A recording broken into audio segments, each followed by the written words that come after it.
이건 정말 충격적입니다. 한국? 거기 지금 대통령도 없는 나라인데 미국으로 넘어와서 일하고 싶어 하지 않아?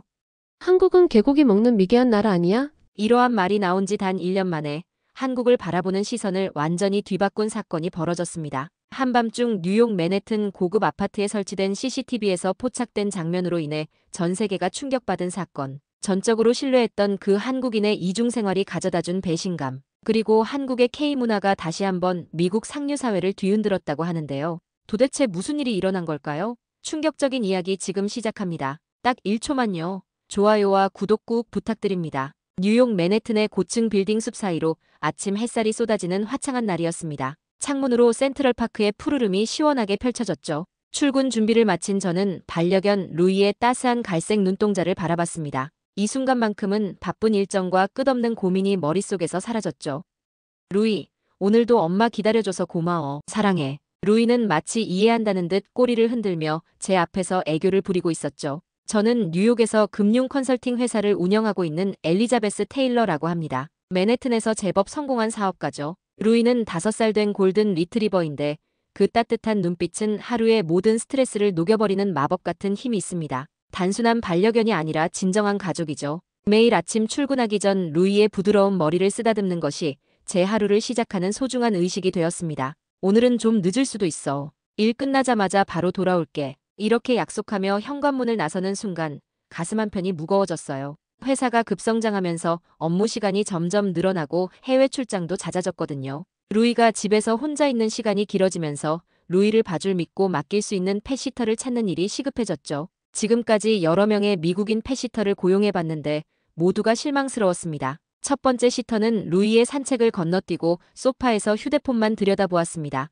두 번째 시터는 약속한 시간보다 항상 늦게 왔고 세 번째 시터는 강아지도 독립심을 길러야 한다며 루이를 몇 시간씩 방치했어요. 루이가 혼자 있는 건 좋은 경험이에요. 견주에게 너무 의존하면 안 되죠. 그 말을 들었을 때 얼마나 화가 났는지 모릅니다. 그날 밤 집에 돌아왔을 때 현관문 앞에서 초조하게 기다리던 루이의 모습이 아직도 눈에 선해요. 물그릇은 비어 있었고 사료는 그대로였으며 화장실도 못 간 흔적이 있었습니다. 루이의 눈에는 외로움과 불안이 가득했죠. 그 순간 제 마음이 찢어지는 것 같았어요. 결국 세 번째 시터와도 계약을 해지하고 오랜만에 친구들을 만나 푸념을 늘어놨죠. 도대체 왜 이렇게 제대로 된 펫시터를 찾기가 이렇게 어려운 거지? 뉴욕에 이렇게 많은 사람이 살고 있는데 정말 책임감 있는 사람을 찾는 게 너무 힘드네. 답답한 마음에 친구들과 함께한 저녁 식사 자리에서 한탄했습니다. 그때 제 오랜 친구 제시카가 의외의 제안을 했어요. 제시카는 글로벌 기업의 마케팅 디렉터로 아시아 시장을 자주 방문하는 사람이었죠.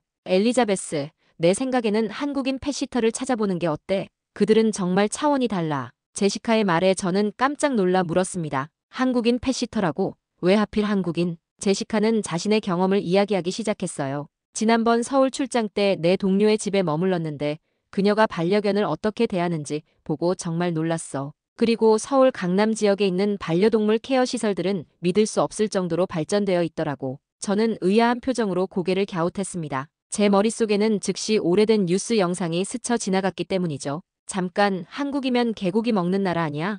개를 사랑할 리 없잖아. 솔직히 저는 한국에 대해 아는 것이 거의 없었습니다. 단지 어린 시절 TV에서 본 개고기 시장 장면이 제 인식의 전부였죠. 중국이나 한국이나 다를 게 없어. 둘 다 동물 복지에 관심 없는 나라잖아. 어떻게 그런 사람들에게 루이를 맡길 수 있겠어? 제 말에 제시카는 잠시 침묵했다가 단호한 목소리로 말했어요. 너야말로 편견에 갇혀 있는 것 같은데 그거 정말 오래된 고정관념이야. 지금 한국은 반려동물 천국이라고 해도 과언이 아니야. 한국인들이 얼마나 강아지를 아끼는지 알아? 내가 서울에 갔을 때 본 광경은 정말 놀라웠어. 제시카는 스마트폰을 꺼내 사진들을 보여주기 시작했습니다. 여기 봐. 강아지 유치원, 반려동물 전용 카페, 심지어 강아지를 위한 수제 간식 베이커리까지 있어. 심지어 반려동물 전용 스파까지 있더라니까. 한국에서는 개를 가족으로 여기는 문화가 굉장히 강해져서 옛날의 개고기 문화는 아예 사라졌어. 제시카의 설명을 들으며 저는 점점 호기심이 생겼습니다. 제 고정관념이 잘못되었을 수도 있다는 생각이 들었죠. 정말? 그럼 어떻게 신뢰할 수 있는 한국인 펫시터를 찾을 수 있을까? 뉴욕에서 한국인 펫시터를 구하기가 쉽지는 않을 것 같은데. 제시카는 환하게 웃으며 스마트폰을 다시 꺼냈습니다. 운 좋게도 내가 아는 한국인 펫시터가 있어. 그 펫시터는 한국에서 반려동물 관리 전문 교육을 받았고 미국에서도 관련 자격증을 취득했대. 그런데 뉴욕 상류층 사이에서 이미 소문이 자자해서 지금 예약하면 몇 주는 기다려야 할 거야. 대기자 명단이라니 정말 그렇게 특별한 서비스를 제공하는 걸까요? 그날 저녁 호텔방으로 돌아와 노트북을 펼쳐 한국의 반려동물 문화에 대해 검색했습니다. 놀랍게도 한국은 세계에서 반려동물 산업이 가장 빠르게 성장하는 국가 중 하나였고 과거의 개고기 문화는 급속도로 사라지고 있었어요. 오히려 현대 한국에서는 반려동물을 위한 법적 보호와 복지가 강화되고 있었습니다. 다음 날 아침 출장 일정을 마무리하자마자 제시카에게 연락해 한국인 펫시터를 소개받기로 했습니다.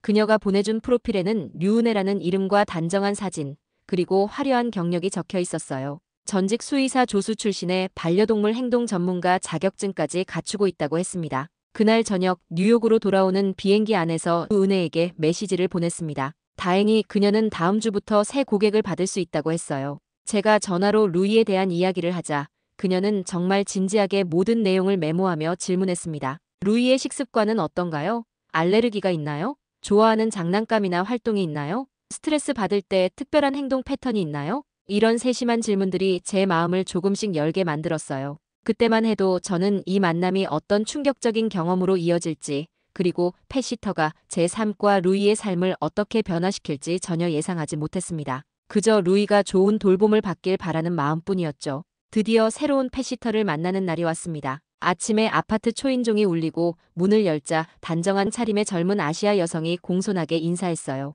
안녕하세요, 엘리자베스님. 류은혜라고 합니다. 만나서 반갑습니다. 그녀의 억양에는 미묘한 이국적인 느낌이 감돌았지만 영어는 유창했습니다. 첫인상은 아주 좋았어요. 단정한 외모, 정중한 태도, 그리고 무엇보다 루이에게 다가가는 방식이 특별했습니다. 은혜는 루이에게 무릎을 낮추고 부드럽게 속삭였습니다. 놀랍게도 평소 낯선 사람에게 경계심을 보이던 루이가 꼬리를 흔들며 은혜에게 다가갔어요. 루이는 정말 사랑스러운 아이네요. 건강해 보여요. 그녀는 루이의 귀 뒤를 살짝 긁어주며 말했어요. 그리고 곧바로 전문적인 태도로 바뀌었습니다. 한국에서는 반려견을 가족처럼 여겨요. 특히 저는 한국에서 반려동물 관리 전문 교육을 받았습니다. 루이를 제 가족처럼 돌보겠어요.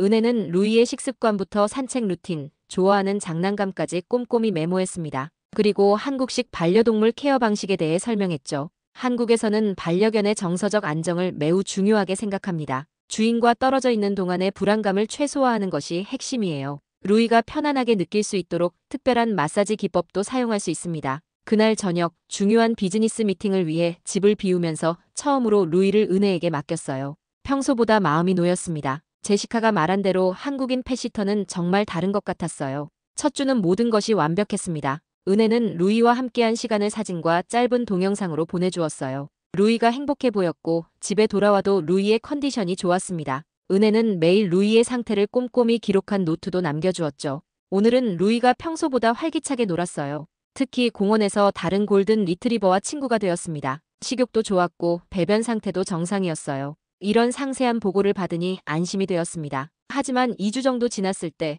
이상한 점들이 눈에 띄기 시작했어요. 루이가 조금씩 달라진 것입니다. 평소 활기찬 루이가 점점 무기력해졌어요. 털은 예전처럼 윤기가 없고 거칠어졌습니다. 특히 마음에 걸리는 건 루이가 저를 보는 눈빛이었어요. 어느 날 루이의 등을 쓰다듬다가 루이가 움찔하며 뒤로 물러나는 모습을 보았습니다. 그리고 몸에서 이상한 냄새가 났어요. 마치 오랫동안 목욕을 하지 않은 듯한 냄새였죠.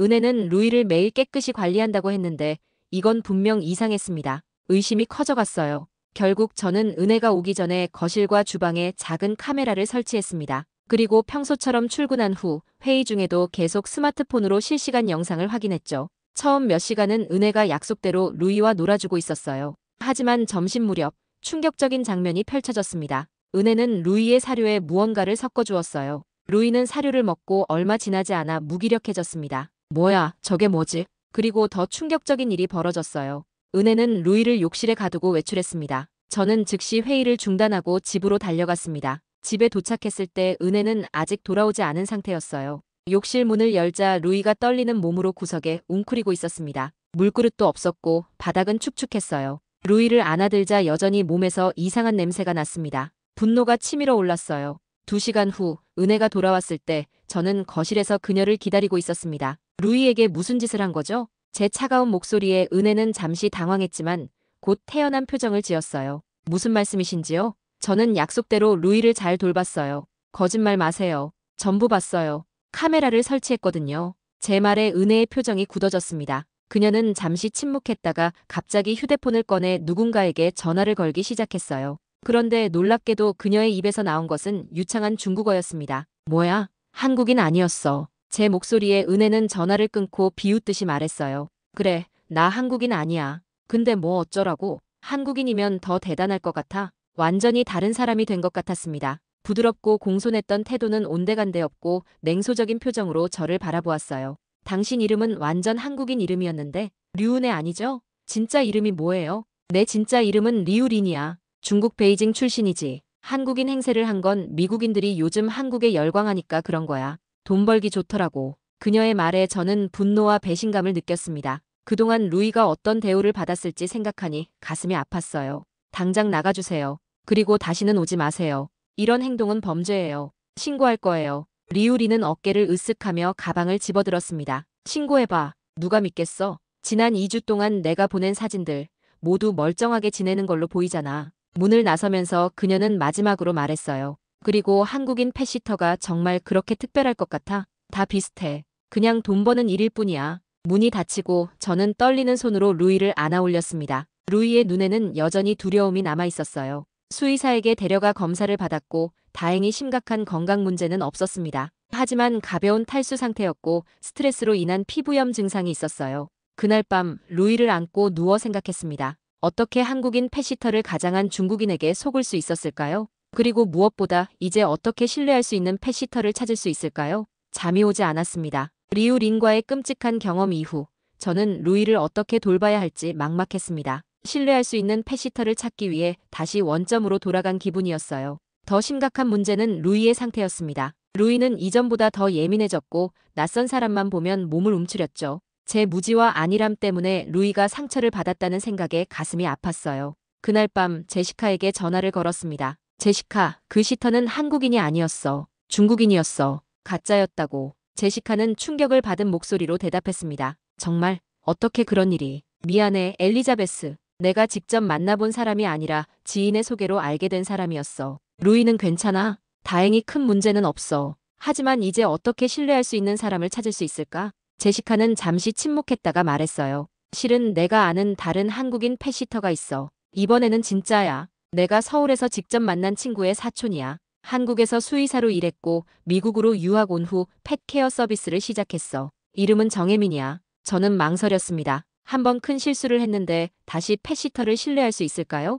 하지만 루이를 위해서는 한국인 펫시터라는 가능성을 열어둘 필요가 있었습니다. 그녀가 정말 한국인이라는 걸 어떻게 확신해? 내가 서울에서 그녀의 가족들과 함께 저녁을 먹었어. 걱정하지 마. 이번에는 확실해. 다음 날 제시카는 정혜민의 연락처를 보내왔습니다. 프로필 사진 속 혜민은 단정한 모습이었고 경력 사항도 인상적이었어요. 이틀 후 혜민이 제 아파트를 처음 방문했습니다. 전과 달리 이번에는 제가 집에서 재택근무를 하며 그녀를 관찰했습니다. 혜민은 루이에게 다가갈 때 정말 특별했습니다. 무릎을 낮추고 루이의 눈높이에서 부드럽게 말을 걸었죠. 안녕, 루이. 나는 혜민이야. 우리 친구가 될 수 있을까? 혜민은 루이에게 바로 접근하지 않고 루이가 스스로 다가올 때까지 기다렸습니다. 처음에 루이는 경계했지만 얼마 지나지 않아 조심스레 혜민에게 다가갔어요. 혜민은 루이가 편안해질 때까지 인내심을 가지고 기다렸습니다. 루이가 트라우마가 있는 것 같네요. 누군가에게 상처받은 적이 있나요? 제가 이전 시터에 대한 이야기를 하자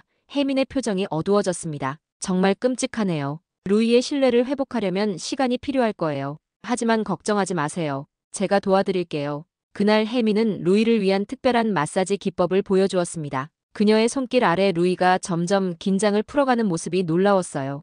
혜민은 또한 루이의 식단에 대해 조언해 주었습니다. 루이의 피부가 건조해 보이네요. 오메가3가 풍부한 음식을 추가하면 좋을 것 같아요. 제가 한국에서 배운 자연 요법도 있는데 시도해 보실래요? 일주일 동안 혜민은 매일 4시간씩 와서 루이를 돌봤습니다. 혜민의 전문성과 루이를 대하는 태도는 정말 특별했습니다. 무엇보다 루이가 점점 활기를 되찾아가는 모습이 보였어요. 혜민 씨, 이제 혼자서도 루이를 맡아주실 수 있을까요? 다음 주에 중요한 출장이 있거든요. 혜민은 미소를 지었습니다. 물론이죠. 여전히 불안하시다면 카메라를 설치하셔도 됩니다. 혜민의 솔직한 태도에 마음이 놓였습니다. 결국 카메라는 설치하지 않기로 했어요. 제 직감이 이번에는 틀리지 않길 바라며 루이를 혜민에게 맡겼습니다. 출장에서 돌아온 날 기대 반 걱정 반으로 집에 들어섰어요. 그런데 놀랍게도 루이가 더 활기차게 저를 맞이했습니다. 털은 윤기가 흐르고 눈빛은 반짝였어요. 이 경험을 통해 저는 진짜 한국인 펫시터가 어떤 사람인지 알게 되었습니다. 전문성, 진정성, 그리고 무엇보다 동물에 대한 깊은 사랑과 존중이 느껴졌어요. 해밍과 함께하는 시간이 길어질수록 그녀의 케어 방식이 얼마나 특별한지 깨닫게 되었습니다. 어느 날 혜민이 무언가 종이를 들고 제 집에 도착했습니다. 오늘은 루이를 위한 맞춤형 스케줄을 만들어 왔습니다. 혜민이 꺼낸 종이에는 시간대별로 루이의 활동이 세심하게 계획되어 있었어요. 산책 시간은 물론 놀이 시간, 휴식 시간, 식사 시간까지 모두 루이의 생체 리듬에 맞춰져 있었습니다. 한국에서는 반려견의 일상 루틴이 건강에 얼마나 중요한지 많은 연구가 있어요. 특히 골든 리트리버의 경우 정해진 시간에 충분한 운동과 정신적 자극이 필요합니다. 혜미는 루이만을 위한 한국식 프리미엄 케어를 시작했어요. 첫째로 맞춤형 식단이었습니다. 루이의 피모 상태와 활동량을 고려한 특별 식단을 준비했어요. 이건 저희 어머니가 한국에서 보내주신 특별한 인삼과 약재예요. 반려견에게 안전한 것들만 선별했습니다. 루이를 위한 건강 보조식을 만들어 볼게요. 혜민이 준비한 식사는 단백질, 비타민 등 영양 균형이 완벽했습니다. 둘째로 혜민은 한국식 반려견 마사지 기법을 루이에게 적용했습니다. 그녀의 손길이 루이의 근육을 따라 움직일 때마다 루이는 완전히 긴장을 풀었어요. 이 마사지는 한국 전통의학에 기반한 거예요. 개의 경락을 따라 순환을 촉진하고 스트레스를 완화합니다. 특히 노견들에게 효과적이죠. 셋째로 혜미는 루이의 환경을 재구성했습니다. 루이의 침대 위치를 바꾸고 특별한 방식으로 공간을 배치했어요. 한국에서는 반려동물의 공간 배치가 정서 안정에 영향을 미친다고 봐요. 이렇게 배치하면 루이가 더 안전하게 느낄 거예요. 마지막으로 혜미는 루이에게 규칙적인 산책 루틴을 만들어 주었습니다. 단순히 산책을 시키는 것이 아니라 루이의 오감을 자극하는 방식으로 진행했어요. 오늘은 냄새 탐험 산책을 할 거예요. 루이가 다양한 냄새를 맡을 수 있도록 여러 환경을 통과할 거예요. 이건 개의 뇌를 자극하고 정신적 만족감을 줍니다. 한 달이 지났을 때 루이는 완전히 달라져 있었습니다. 활기차고 건강해졌을 뿐만 아니라 훨씬 더 안정적인 성격이 되었어요. 낯선 사람에 대한 두려움도 많이 줄었고 저와의 유대감은 더욱 깊어졌습니다. 혜민 씨, 어떻게 이런 변화가 가능한 거죠? 전문 훈련사들도 해내지 못한 일인데요. 혜민은 겸손하게 대답했습니다. 이건 단순한 기술이 아니라 철학의 차이예요. 한국에서 우리는 반려동물을 그저 동물이 아닌 가족 구성원으로 여깁니다. 모든 케어는 이 기본 원칙에서 시작돼요. 혜민의 케어는 단순히 신체적인 것을 넘어 정신적, 정서적 영역까지 포괄했습니다. 그녀는 루이의 행동 하나하나에 의미를 부여하고 그에 맞는 해결책을 제시했어요. 놀라운 점은 혜민이 모든 것을 자연스럽게 해냈다는 거예요. 강압적인 훈련이 아니라 루이의 본능과 성향을 존중하는 방식이었습니다. 강제로 행동을 바꾸려고 하면 일시적으로만 효과가 있겠죠. 하지만 동물의 본성을 이해하고 그에 맞게 접근하면 자연스러운 변화가 일어납니다. 한국의 반려동물 문화는 이런 자연스러움을 중요시해요. 어느 날 제 동료 중 한 명이 집에 방문했을 때 루이의 변화를 보고 깜짝 놀랐습니다. 엘리자베스, 루이가 완전히 달라졌네. 어떻게 이런 변화가 가능한 거야? 비싼 훈련소에 보냈어. 저는 자랑스럽게 대답했습니다. 한국인 펫시터를 고용했어. 케어 방식이 정말 특별하더라고. 동료는 의아한 표정을 지었지만 루이의 건강한 모습을 보며 곧 관심을 보였습니다. 나도 소개해 줄 수 있어. 우리 집 강아지도 행동 문제가 많거든. 이것이 혜민의 명성이 퍼지기 시작한 순간이었습니다. 제 동료를 시작으로 점점 더 많은 사람들이 혜민의 연락처를 물어보기 시작했어요. 그리고 모두가 같은 반응을 보였습니다. 놀라움, 감탄, 그리고 감사함이었죠. 혜민은 한국식 케어의 진정한 가치를 뉴욕 상류층에게 보여주었습니다. 그것은 단순한 서비스를 넘어선 철학이자 생활 방식이었어요. 반려동물을 진정한 가족으로 여기는 마음가짐, 그것이 K-펫케어의 핵심이었습니다. 어느 화창한 토요일 오후, 제 친구 소피아가 집으로 초대한 브런치 모임에 참석했습니다. 소피아는 뉴욕 상류층의 중심 인물이었기에 그녀의 모임에는 항상 영향력 있는 인사들이 모였어요. 엘리자베스, 오랜만이야. 그런데 내 골든 리트리버가 정말 달라 보인다는 소문이 있던데 정말이야? 소피아의 질문에 여러 시선이 저에게 쏠렸습니다. 그들은 모두 반려동물을 키우는 사람들이었고 무언가 특별한 정보를 기대하는 눈치였죠. 그래, 루이가 정말 많이 달라졌어. 한국인 펫시터를 고용했거든. 이 말에 테이블 주변이 갑자기 조용해졌습니다. 그리고 곧 질문 세례가 쏟아졌어요. 한국인 펫시터라고? 어떻게 찾았어? 그게 뭐가 그렇게 특별한데? 우리 퍼그도 맡길 수 있을까? 저는 혜민과의 경험을 자세히 설명했습니다. 한국식 반려동물 케어의 철학, 맞춤형 식단, 정서적 교감 훈련, 그리고 루이의 놀라운 변화까지 말이죠. 제 이야기가 끝날 무렵 모두의 눈에 관심이 가득했어요. 그날 이후 제 휴대폰은 쉴 새 없이 울렸습니다. 모두 혜민의 연락처를 물어보는 전화였어요. 겨우 일주일 만에 혜민의 대기자 명단은 30명을 넘어섰죠. 혜민 씨, 정말 미안해요. 제가 당신에 대해 이야기했더니 모두가 당신을 원해요. 혜민은 당황한 표정이었지만 곧 미소를 지었습니다. 괜찮아요, 엘리자베스님. 다만 모든 분들의 반려견을 돌볼 수는 없어서 죄송할 뿐이에요. 제가 질 높은 케어를 제공하려면 한 번에 몇 마리만 담당할 수 있거든요. 혜민은 철저하게 원칙을 지켰습니다. 그녀는 돈보다 반려견의 복지를 우선시했어요. 이 소문이 퍼지자 오히려 더 많은 사람들이 혜민을 찾게 되었습니다. 어느 날 맨해튼에서 가장 유명한 부동산 재벌 중 한 명인 로버트 윌슨이 저에게 연락했어요. 엘리자베스, 당신이 한국인 펫시터를 알고 있다고 들었어요. 내 치와와가 심각한 건강 문제를 겪고 있는데 어떤 전문가도 해결하지 못하고 있는데 그 한국인 펫시터를 소개받고 싶습니다. 로버트의 목소리에는 절박함이 묻어 있었습니다. 저는 혜민에게 상황을 설명했지만 그녀는 이미 일정이 꽉 차 있었어요. 정말 죄송해요. 현재 제가 돌볼 수 있는 최대치예요. 새 고객은 최소 3개월 기다리셔야 합니다. 이 말을 로버트에게 전하자 그는 놀라운 제안을 했습니다. 그럼 현재 연봉의 3배를 제안하겠소. 내일부터 바로 내 치와와를 돌봐주길 바랍니다. 저는 당황했지만 혜민의 답변은 단호했어요. 윌슨 씨께 감사하다고 전해주세요. 하지만 돈이 아니라 신뢰가 중요합니다. 제가 현재 돌보고 있는 아이들을 갑자기 내팽개칠 수는 없어요. 정말 죄송하지만 차례를 기다려주셔야 합니다. 혜민의 원칙과 진정성은 오히려 더 큰 명성을 가져왔습니다. 뉴욕 상류층 사이에서 한국인 펫시터를 만나려면 몇 년을 기다려야 한다는 소문이 퍼졌어요. 어느 날 혜민이 저에게 고민을 털어놓았습니다. 엘리자베스님, 제가 한국에서 펫케어를 공부한 친구들에게 연락했어요. 몇 명이 뉴욕으로 오고 싶어 하는데 어떻게 생각하세요? 제가 그들을 교육해서 같은 수준의 서비스를 제공할 수 있도록 할 수 있어요. 저는 즉시 동의했습니다. 이것은 단순한 비즈니스 확장이 아니라 한국의 반려동물 문화를 알리는 의미 있는 일이었죠. K-펫케어의 차별화된 특징 중 하나는 한국식 반려견 교육 프로그램이었습니다. 이것은 단순한 명령 복종 훈련이 아니라 반려견과 주인 사이의 정서적 유대를 강화하는 프로그램이었어요. 미국의 많은 훈련법이 명령과 복종에 중점을 둔다면 한국식은 이해와 교감에 중점을 둡니다. 반려견이 왜 그런 행동을 하는지 이해하고 그에 맞는 소통 방식을 찾는 거죠. 이 프로그램은 엄청난 인기를 끌었습니다. 수많은 유명인들이 K-펫케어에 관심을 보이기 시작했고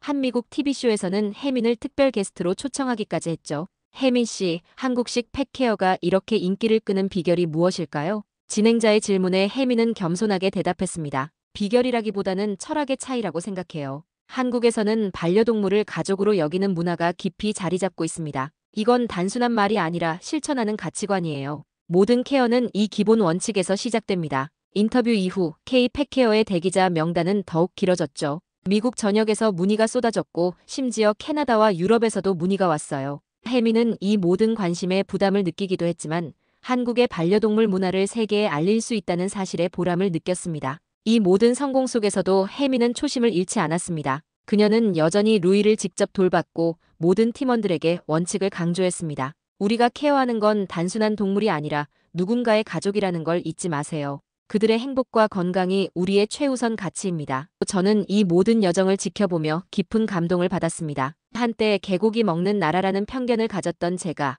이제는 한국의 반려동물 문화를 세계에 알리는 데 일조하고 있었으니까요. 여름이 끝나갈 무렵 뉴욕 센트럴파크 인근의 K-펫케어 센터가 공식 오픈했습니다. 개업식에서 혜민은 감동적인 연설을 했습니다. 처음 미국에 왔을 때 저는 그저 반려동물을 사랑하는 한 사람에 불과했습니다. 제가 한국에서 배우고 실천해온 방식이 이렇게 많은 분들께 인정받게 될 줄은 상상도 못했어요. 이 모든 것은 반려동물을 진정한 가족으로 여기는 한국의 문화 덕분입니다. 개업 한 달 후 미국 전역의 특집 다큐멘터리인 K-펫 혁명, 어떻게 한국이 미국의 반려동물 문화를 바꾸었나를 방영했습니다. 이 다큐멘터리는 한국의 반려동물 문화부터 혜민의 성공 스토리, 그리고 미국 반려동물 시장의 변화까지 심도 있게 다루었죠. 한국은 과거 개고기 식문화로 알려졌지만 현재는 세계에서 가장 앞선 반려동물 복지 국가 중 하나로 변모했습니다. 특히 서울은 반려동물 친화 도시로서 뉴욕보다 앞선 인프라를 갖추고 있었죠. 다큐멘터리 방영 이후 많은 미국인들이 한국의 반려동물 문화에 대한 인식을 새롭게 했어요. 저 역시 그중 한 사람이었습니다. 정말 부끄러웠어요. 제가 얼마나 무지했는지 깨달았죠. 한국은 개를 먹는 나라가 아니라 누구보다 반려동물을 사랑하는 나라라는 걸요. 이제 저는 주변 사람들에게 한국의 반려동물 문화를 적극적으로 알리게 되었습니다. 과거에 편견을 가졌던 제가 이제는 한국 문화의 전도사가 된 셈이죠. 서로 다른 문화, 서로 다른 배경. 하지만 결국 우리를 하나로 묶어주는 것은 바로 사랑이었습니다. 반려동물을 향한 진정한 사랑은 국경도 언어의 장벽도 뛰어넘는 보편적인 가치였습니다. 자, 사연은 여기까지입니다. 편견의 시선 속에 가려졌던 한국이 이제는 전 세계의 가장 소중한 가치를 전하고 있습니다. 한국이 만들어낸 변화는 단순한 발전을 넘어 문화적 편견을 넘어설 때 서로의 가치를 인정하며 더 아름다운 세상을 만들어갈 수 있음을 증명했습니다. 오늘도 끝까지 함께 해주셔서 감사합니다. 재미있게 보셨다면 구독과 좋아요로 응원해주세요. 다음에도 따뜻한 이야기로 찾아뵙겠습니다. 감사합니다.